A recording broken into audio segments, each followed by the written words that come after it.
In today's video, I'm going to teach you how to cancel Pandadoc. If you've decided that Pandadoc is no longer suited to your needs and you're ready to cancel your subscription, this guide will walk you through the process step by step.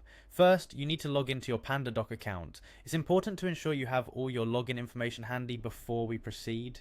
Once logged in, direct your attention to the bottom left corner of the screen.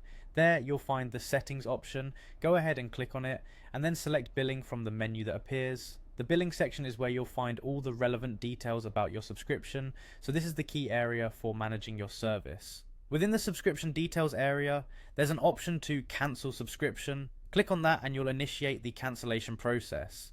At this point, Pandadoc will guide you through a series of on-screen steps designed to confirm your desire to cancel.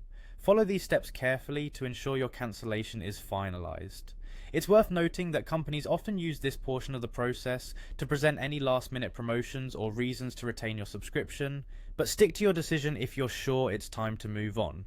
Now, while you've successfully cancelled your subscription, you may decide that you also want to delete your account entirely. This is an optional step, but if data privacy is a concern, or if you're looking to close this chapter completely, this might be a good choice for you.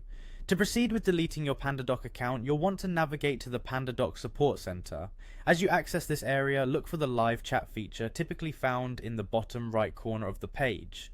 Initiating a chat with a support representative is the next step, where you can make the request for a complete account deletion. If the conversation turns to policy matters such as GDPR or data privacy, don't hesitate to mention these, as they can be significant reasons for your request. Next, you'll need to provide your email address and your reason for deletion. Being clear and concise in your communication with the support team will help facilitate a smoother process. With these steps, you're now equipped with the knowledge to both cancel your Pandadoc subscription and optionally delete your account. These actions ensure that your preferences are honored and that your data is managed according to your wishes. If you have any further questions or need additional help, utilizing the Pandadoc Support Center is always a valuable resource. Thank you for watching, and I hope you found this guide clear and helpful in managing your Pandadoc subscription and account settings.